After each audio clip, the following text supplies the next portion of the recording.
voyez, hier soir, j'ai regardé une émission de télévision et c'était comme des images où il disait toutes les images du XXe siècle, qu'est-ce qu'avait été le XXe siècle,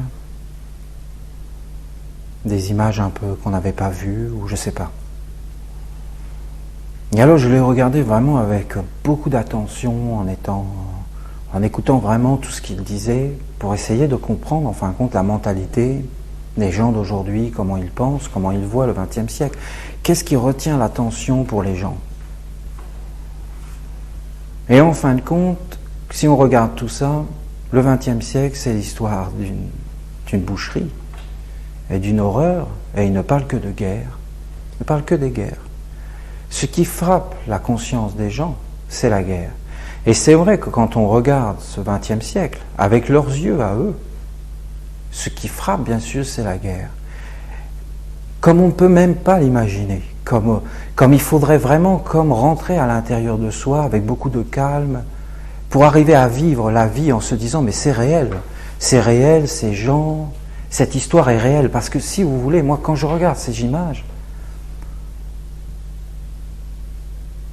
mais même le pire enfer, la pire chose de l'enfer de Dante, là, d'être dans des marmites, mais des choses qu'on ne peut même pas imaginer.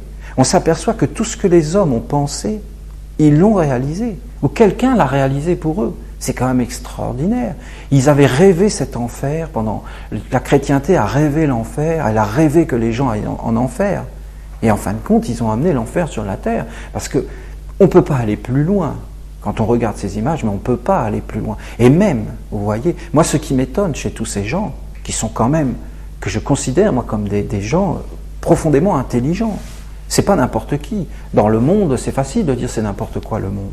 Bien sûr, quand on voit ça, on voit bien que c'est n'importe quoi. Mais c'est facile de dire ça, parce que dans le fond, c'est des gens qui sont extraordinairement intelligents. Il y a plein de gens sensibles, il y a eu des grands artistes, il y a eu beaucoup de choses. C'est pas n'importe quoi, les gens, ils ont des enfants, ils ont une famille, ils savent qu'est-ce que c'est l'amour, tout le monde sait ça. Et en fin de compte, c'est ce décalage qu'il y a, c'est cette hypnose, vous voyez, pour moi, c'est une hypnose de voir, de ne pas voir que dans ce qu'on voit là-dedans, il n'y a rien d'humain. Que c'est comme si l'homme ce n'était pas sa patrie. C'est comme si l'homme, en fin de compte, la terre n'était pas sa patrie. Parce que l'homme ne peut pas faire ça. J'en reste pour ma part complètement convaincu, puisque je regarde à l'intérieur de moi, et que j'en aurais jamais pu imaginer des choses pareilles. Personne n'aurait pu imaginer ça. Et dans le fond, personne ne l'a imaginé, à part les chrétiens qui étaient complètement malades et qui ont inventé un enfer à torturer les êtres. Mais c'était des gens il y a une pathologie là-dedans. C'est une pathologie. C'est vraiment quelque chose de spécial, donc comme une maladie qui est très difficile à comprendre. Donc voilà ce qu'ils retiennent du XXe siècle. Ben, c'est quelque chose qui n'a pas de nom. Alors ils essaient de trouver des formules en disant ben, c'est génial, l'avenir est génial, mais là c'est l'homme qui parle. C'est l'homme qui souhaite en fin de compte tout le bien, toute la paix, mais l'homme avec toute son ignorance, l'homme avec son inconscience à l'intérieur de lui, il n'est pas conscient à l'intérieur de lui en fin de compte. Moi si je regarde le XXe siècle, la première chose que je vois dans le XXe siècle, c'est l'apparition de l'archange Michael dans les années 1800, juste avant le XXe siècle, vers la fin des années 1800, 1870, 1868, dans ces années-là, l'apparition de l'archange Michael. Moi, je vois ça tout de suite. Je vois cette beauté, je vois cet être qui descend, je vois la naissance du maître Peter de Nov. Les hommes vont se dire, mais oui, mais bien sûr, il dit ça parce qu'il aime ce maître, il aime sa parole. Mais qui ne peut pas aimer la parole de ce maître? Mais qui ne peut pas l'aimer? Puisqu'ils cherchent tous les hommes cherchent ça, ce que ce maître a dit. Mais personne ne le voit. C'est quand même extraordinaire de voir ces choses-là. Et même quand je vois que les Cathares avaient dit, dans 700 ans, nous reviendrons. 700 ans, le maître revient en Bulgarie, comme les Bogomiles. Le même enseignement que les Bogomiles, le christianisme véritable, avec tout son côté initiatique, ésotérique, invisible. Et après, le maître Omar Mikhail Ivanov qui arrive en France, la même façon que les Cathares. Et les hommes, ils disent, mais oui, nous aimons les cathares, nous faisons toutes ces choses, et en fin de compte, ils ne voient même pas que tout ce qu'ils croient est réalisé, mais là encore ce décalage, de ne pas pouvoir avoir accès. Vous voyez comme cette hypnose. Alors eux, ils voient l'histoire, toujours l'histoire comme de l'extérieur. Ils disent, oui, nous aimons les cathares, ils s'intéressent à l'histoire. Mais d'entrer dans le présent, dans la vie, de participer d'une façon active à l'histoire, non. Et quand je regarde tout ça, moi, vous savez à quoi je pense? Mais les hommes n'ont absolument pas participé à l'histoire. À un moment donné, dans ce reportage, il dit, oui, voilà, les femmes, c'est peut-être ce qui a été le plus extraordinaire. Et voilà les références qu'il donne, Marilyn Monroe, Brigitte Bardot, Kennedy. Et puis après, il dit, mais voilà la femme du siècle, et il montre une femme déguisée en militaire, avec un fusil à la main. Mais quelle conscience ont les humains des femmes? Mais c'est pas possible. Justement, la femme, ce qu'elle a de beau, c'est qu'elle n'a jamais participé à toutes ces histoires d'hommes, d'aller faire la guerre et de destruction. Et alors, il met une femme militaire. Et vous voyez la conscience qu'ont les humains, ils sont complètement à côté de l'humanité. C'est comme si les hommes ne pouvaient pas se manifester sur la Terre, dans le fond. Ils ne peuvent pas se manifester sur la Terre. Ils ne s'intéressent qu'à l'histoire extérieure. Mais ils ne participent pas. Ils n'ont pas participé à ces choses. Dans le fond, ils ne se sont pas engagés. Ils ont rêvé de s'engager. Mais ils ne se sont pas engagés. En fin de compte, les hommes ne vivent pas leur vie. L'humanité ne vit pas ce qu'elle porte à l'intérieur d'elle. Elle est mise en esclavage, comme au temps de l'Égypte, entre guillemets. Ça veut dire que l'esclavage n'a jamais existé en Égypte. Mais disons, de cette histoire de l'Égypte qu'ils ont inventée, en fin de compte, qui parle de l'histoire de l'homme. Ça veut dire que les Hébreux étaient en esclavage, ben, l'humanité est en esclavage, elle ne fait pas ce qu'elle veut. Et dans le fond, elle est menée. Et ils vivent dans des rêves, mais absolument pas dans la réalité de participer à l'histoire. En fin de compte, l'histoire, elle est écrite par le maître Peter de Nov, et par d'autres aussi. Bien sûr, Adolf Hitler, bien sûr Staline, bien sûr tous ces gens ont écrit l'histoire. Mais aussi le maître Peter de Nov. Et ce qui est extraordinaire, c'est qu'ils ne le voient pas. Et il y a eu cet homme extraordinaire qui était en France, Fabre d'Olivet. On ne peut pas voir vraiment le rayonnement qu'a eu cet homme.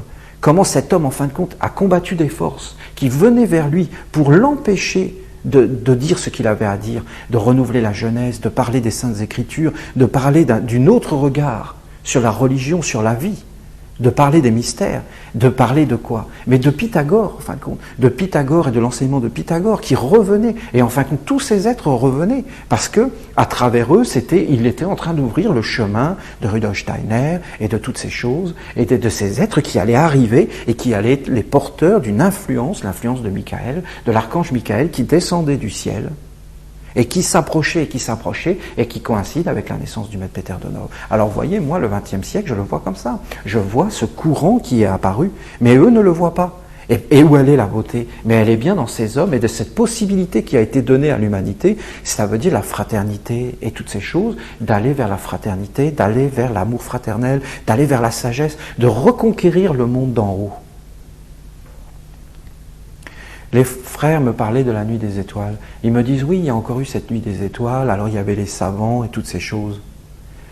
Et dans le fond, ils disaient, oui, voilà, c'est quand même extraordinaire, ils parlent de l'infini. Mais dans le fond, il faut savoir que tous les savants, presque tous les savants, ne travaillent que pour des forces de destruction. Mais si tous les savants et toutes les inventions étaient tournées vers des forces de construction, des forces de porter la vie, de porter justement des forces féminines, mais on le saurait. Dans le fond, tout ça, il y a les militaires derrière. Moi, je ne crois pas une seconde à tous ces savants, à toutes ces choses. Et vous savez pourquoi je n'y crois pas? Parce que moi, j'ai mes propres critères. J'ai dit à ces frères, la beauté de la science réside dans les mathématiques et dans la géométrie. Or, qui a apporté les mathématiques et la géométrie? Mais Pythagore. Pythagore a apporté à l'Europe les mathématiques et la géométrie. Il a apporté tellement de choses. Et oui, mais Pythagore, en fin de compte, eh bien, on n'en parle jamais. Parce que dans le fond, qu'est-ce qui se passe? Mais c'est qu'on verra que Pythagore avait les réponses même que se posent les savants aujourd'hui. Les savants disent, mais comment est créé le monde? Ils regardent toutes ces choses et ils s'émerveillent. Mais dans le fond, ils regardent quoi? Avec des télescopes. C'est vraiment l'histoire de notre époque. Les gens regardent l'histoire à travers la télévision. Les gens regardent de l'extérieur. Mais si vous voulez, quand un homme regarde avec un télescope, un microscope ou tout ce que vous voulez, quand il se sert de canons, de choses très chères pour essayer de voir là, ce qu'ils appellent les neutrinos ou je ne sais plus toutes ces choses qui traversent la matière, en réalité, ils ne regardent pas avec leur propre vie. Ils sont encore à l'extérieur. Ils ont augmenté les sens. Qu'est-ce que c'est en fin de compte qu'un tractopelle? Ben, c'est une énorme pelle. Qu'est-ce que c'est une pelle? Ben, c'est une main plus grande.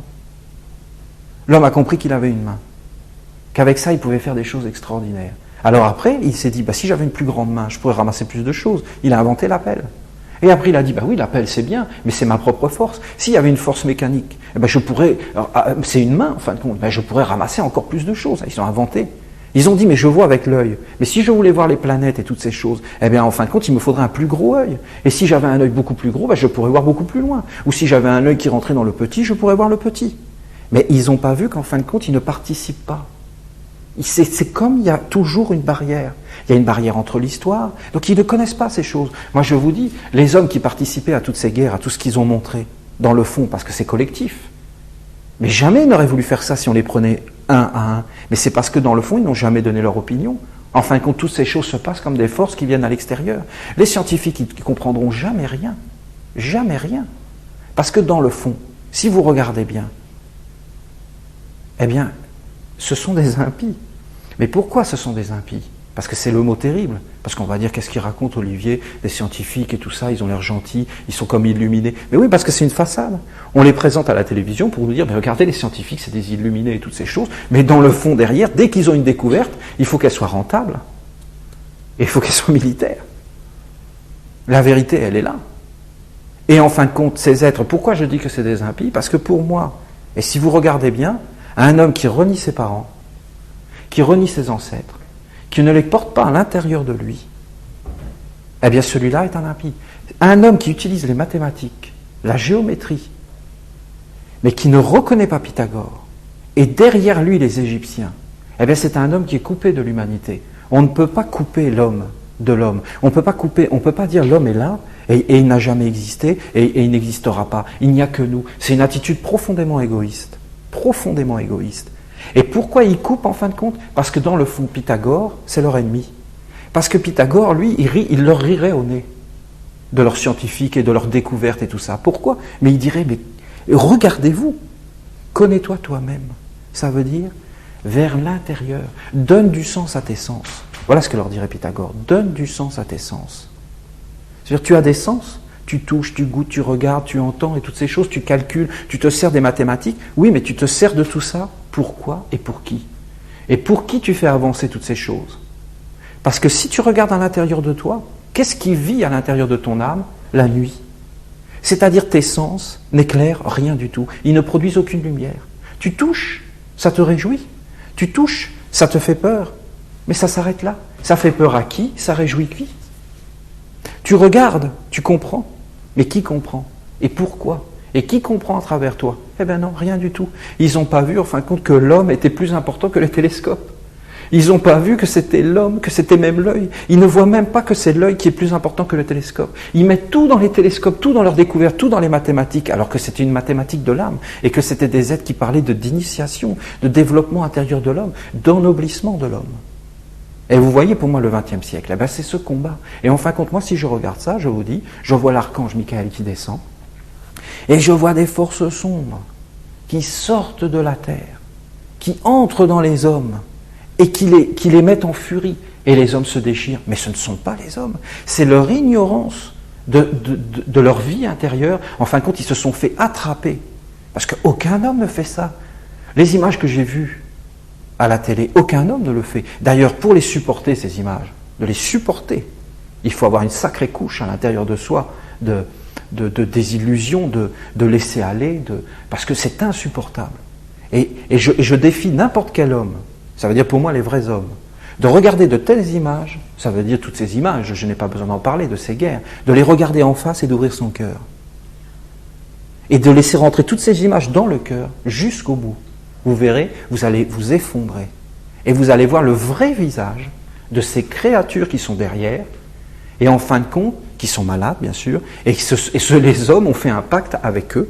Voilà ma vision du XXe siècle, et c'est pas cette espèce de vision doucereuse de dire oui, l'humanité va aller vers le mieux, mais on ne peut pas aller vers le mieux.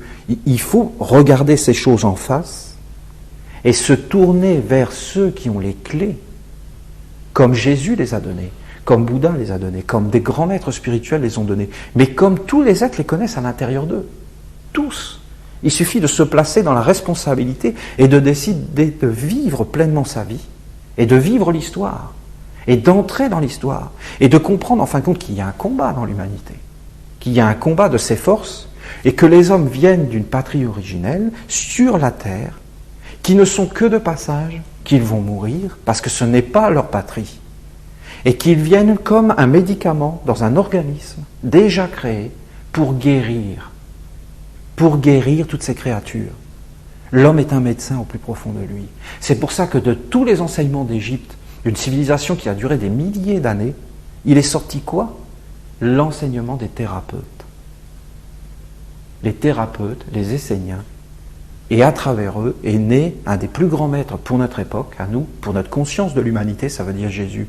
Est-ce qu'on peut vivre sans admirer cet être? Est-ce qu'on peut vivre sans vivre son enseignement? Est-ce qu'on peut vivre d'une bonne façon sur la terre sans vivre son enseignement, sans goûter sa parole? Eh bien moi personnellement je ne le crois pas.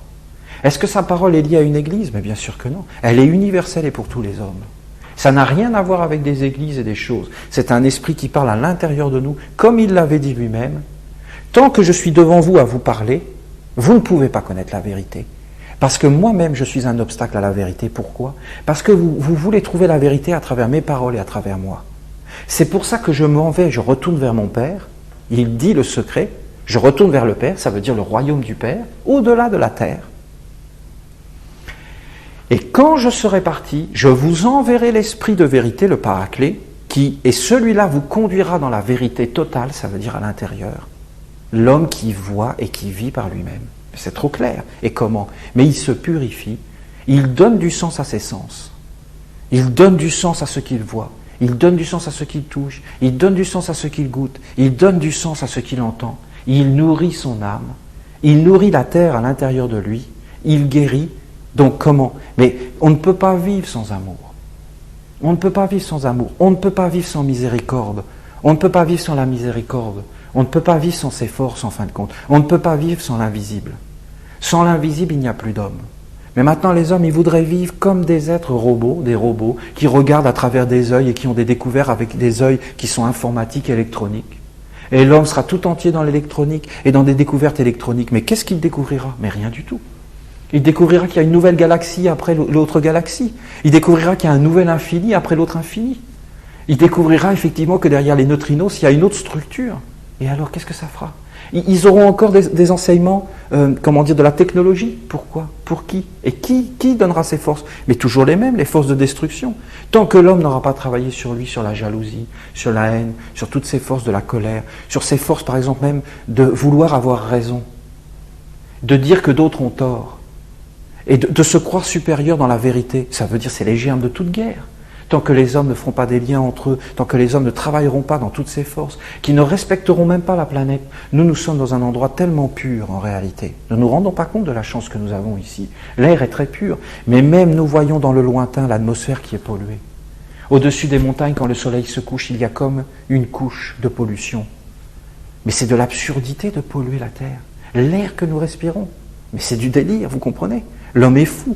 Personne ne ferait ça. C'est comme vouloir prendre un bain pour se laver et mettre toutes les poubelles à l'intérieur. On ne doit pas polluer notre espace de vie. Et toutes ces choses sont trop évidentes. Et même l'espace moral, les sphères morales et les forces du cœur et toutes ces choses, on devrait les préserver. Alors moi, personnellement, voilà ce que je vois. Je vois ça dans le XXe siècle. Je vois des maîtres tellement purs, tellement lumineux, qui sont descendus. Et ces êtres n'étaient rien. Ces maîtres n'étaient rien. Parce qu'en réalité, ils n'étaient qu'un reflet d'une force qui vient sur la terre pour la nettoyer. Et alors, ça a engendré un raffut pas possible, une monstruosité pas possible, impensable, inimaginable et inhumaine, ce qui nous prouve donc qu'il y a des entités inhumaines qui vivent dans les hommes, puisque aucun homme, je vous dis, n'aurait fait ça. Et voilà, il y a eu un combat. Et les hommes, en fin de compte, ils choisissent dans quel camp ils sont, mais c'est impossible d'être passif. Parce qu'en fin de compte, d'être passif, eh bien, c'est d'être dans ce camp, comme on l'a vu. Parce que ces êtres ont profité de la passivité des hommes, justement, qui n'entrent pas dans leur rayon, et qui ne vivent pas l'histoire et leur vie, et qui ne participent pas à l'histoire, en fin de compte. Parce que c'est du vote, vous voyez.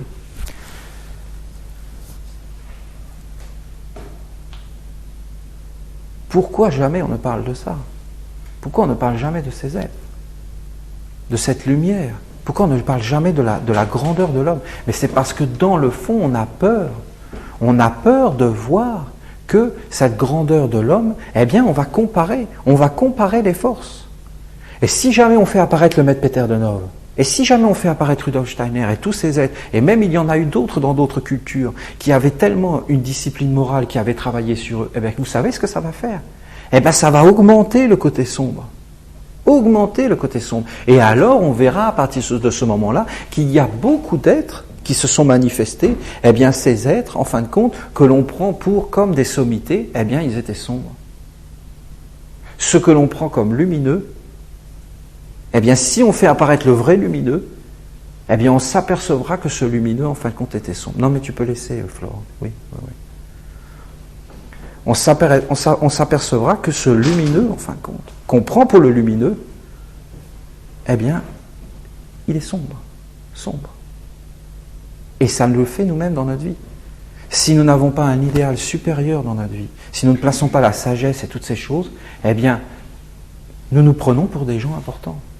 Mais si nous prenons un grand idéal dans notre vie, eh bien, nous apercevons que nous ne sommes pas si lumineux que ça. Et voilà pourquoi ils ont peur de montrer à la télévision et dans ces reportages la vérité, d'ailleurs qu'ils ne connaissent même pas. Parce qu'il faudrait avoir des sens pour cela, des sens intérieurs, de sentir qu'est-ce qui est vrai dans le monde, de sentir où est la lumière, comment ça se manifeste. Et ça, ils ne les ont pas. Parce qu'on ne le verra pas à travers des caméscopes ni des choses comme ça. On le verra dans la vie intérieure.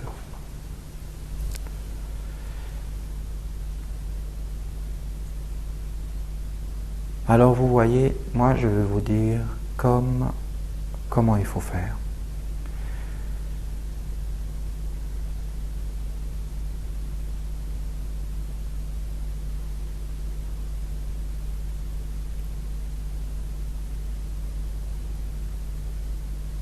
Parce que si je regarde toutes ces choses, la chose peut-être la plus importante dans la vie, c'est la confiance.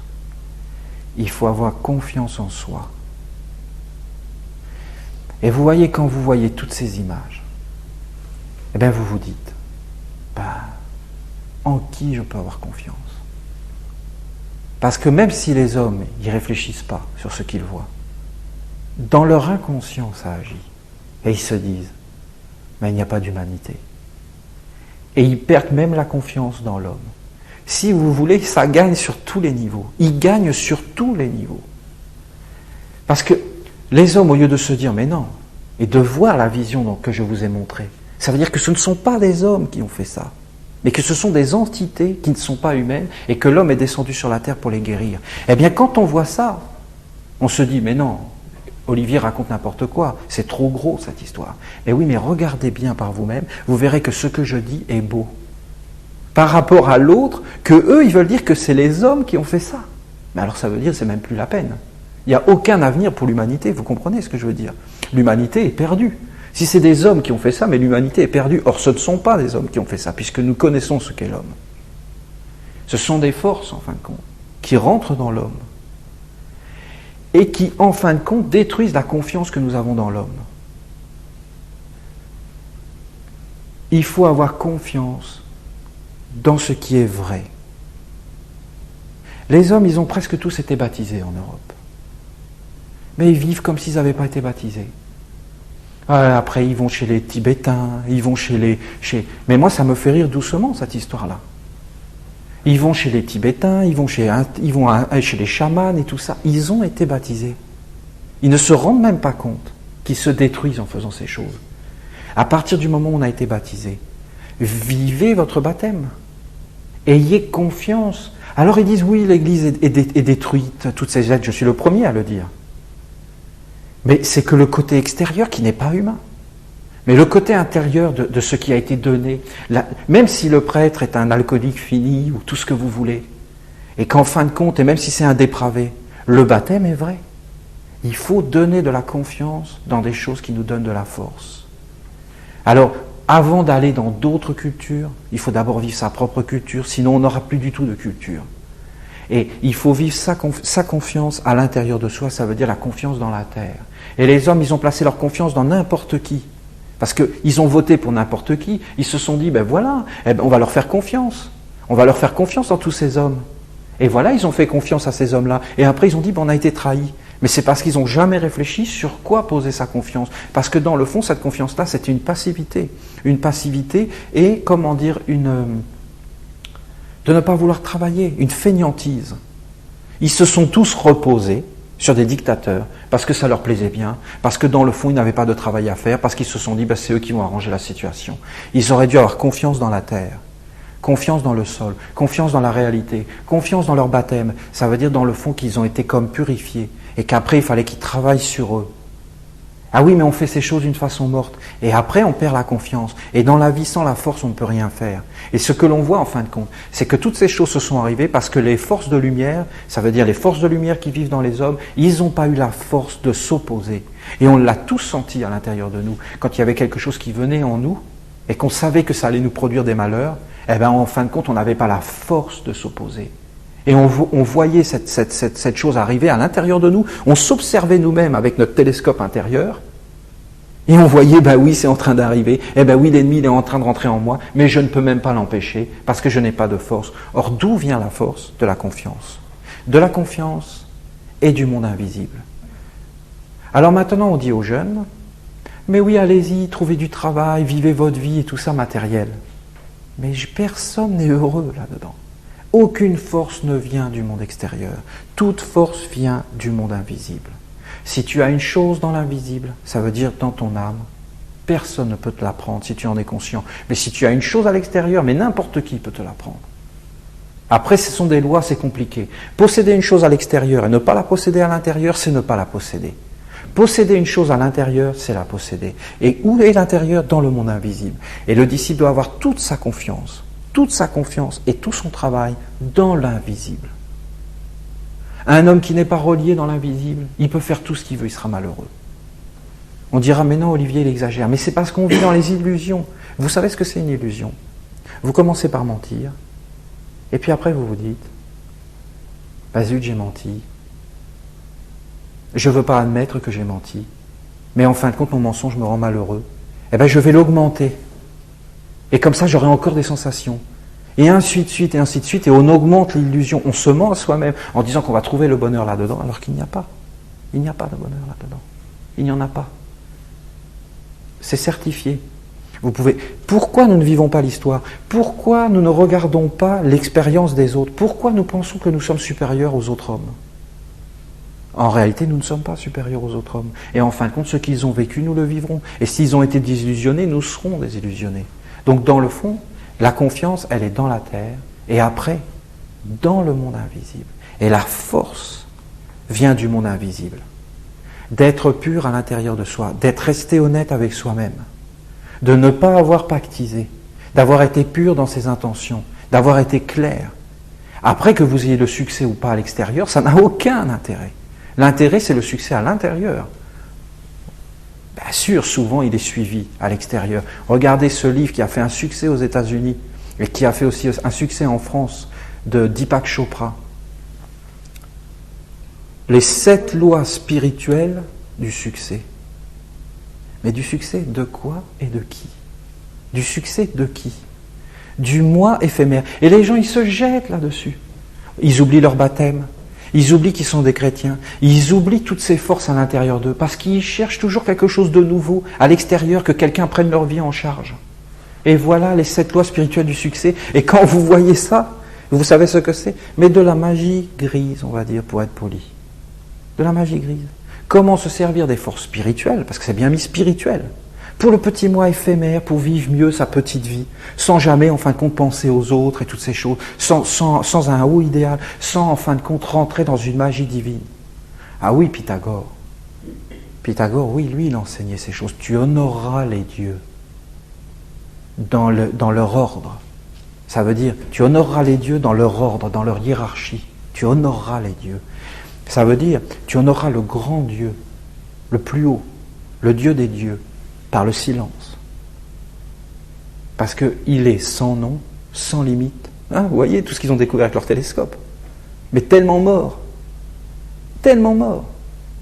Sans nom, sans limite, universel, partout, l'unité. Tu l'honoreras dans le silence. Et les pythagoriciens étaient très très forts dans le silence, très très forts. Et après, tu honoreras tous les dieux dans leur ordre. tu rendras un culte, un peu ce que nous avons fait tout à l'heure.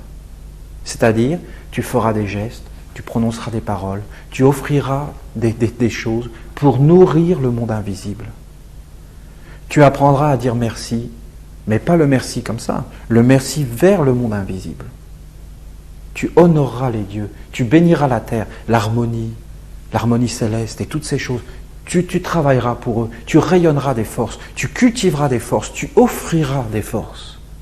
Tu offriras des pensées pour les forces du bien. Partout dans le monde, ça veut dire les dieux, les divinités. Tu les honoreras, tu les béniras. Tu béniras le dieu de la forêt, tu béniras le dieu de l'eau, tu béniras le dieu de l'air et toutes ces choses. Et en fin de compte, tu les honoreras. Eh bien, c'est quand même une autre façon de vivre.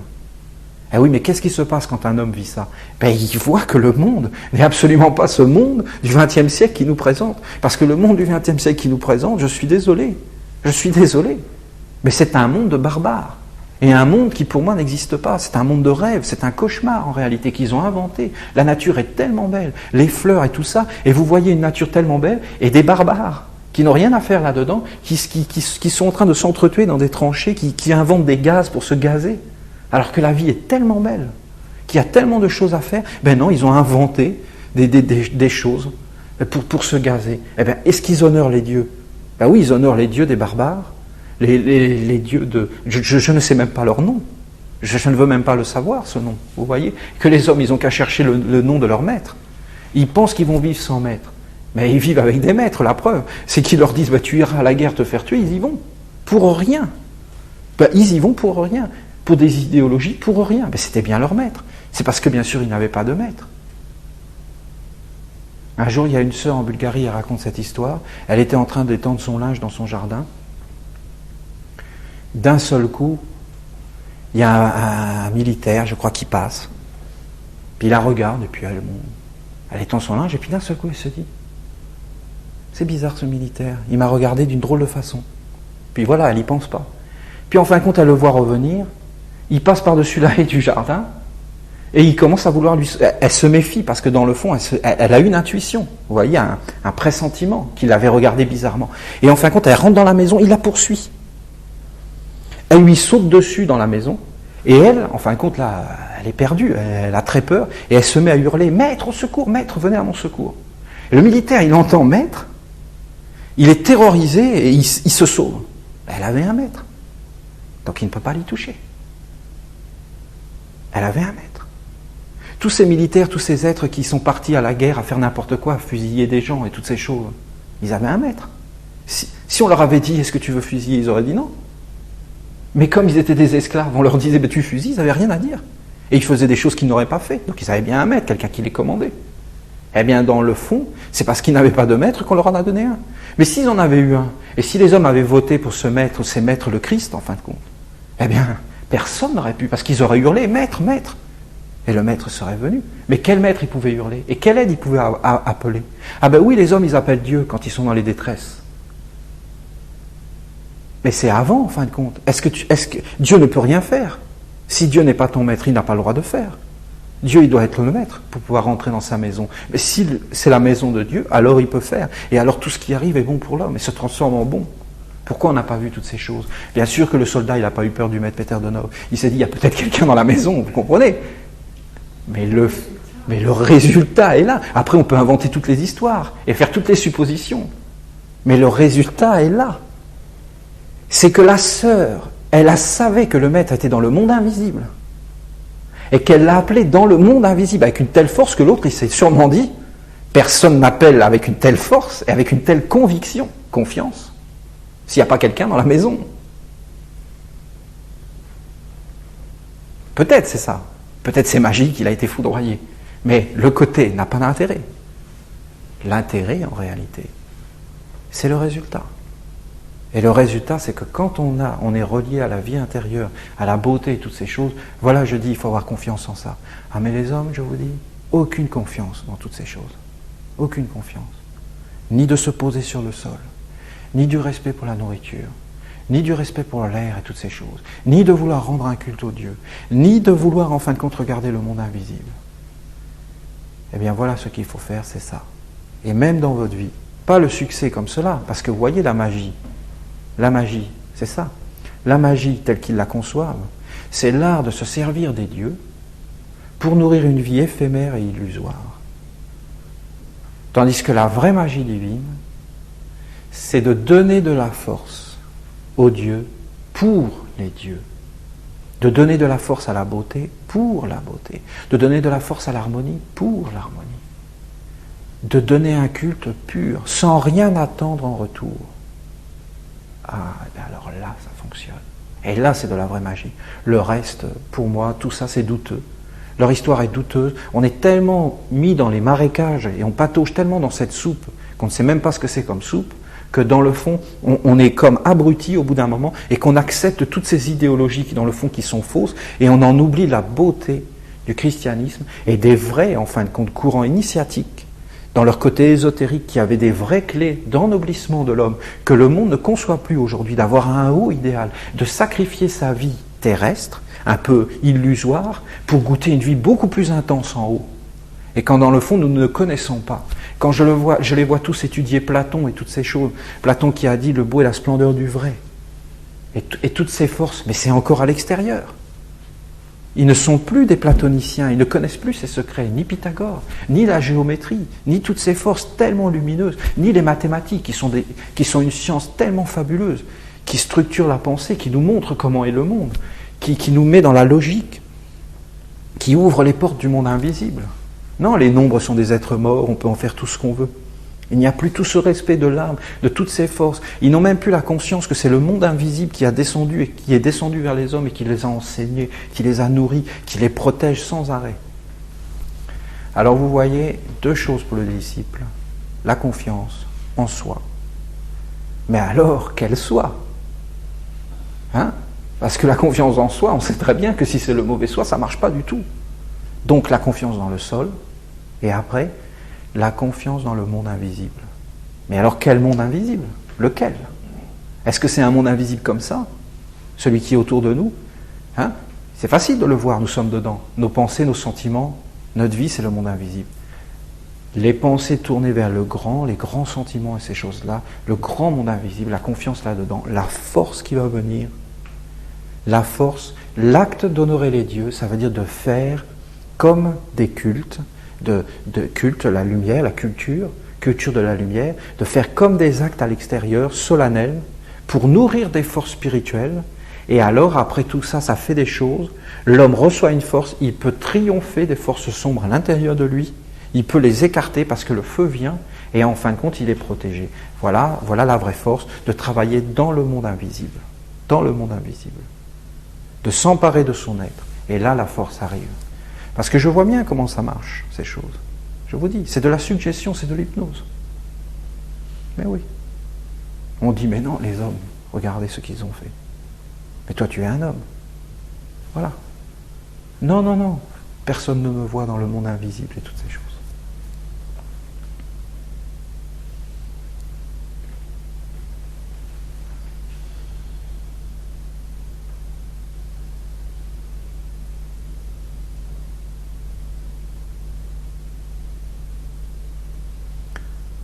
Le bien dans le monde viendra de cet être que notre école et notre tradition appellent Michael, qui est comme l'aura de lumière du Christ, qui est le Fils de Dieu, ça veut dire le jeu dans tous les hommes et dans toutes les créatures du monde.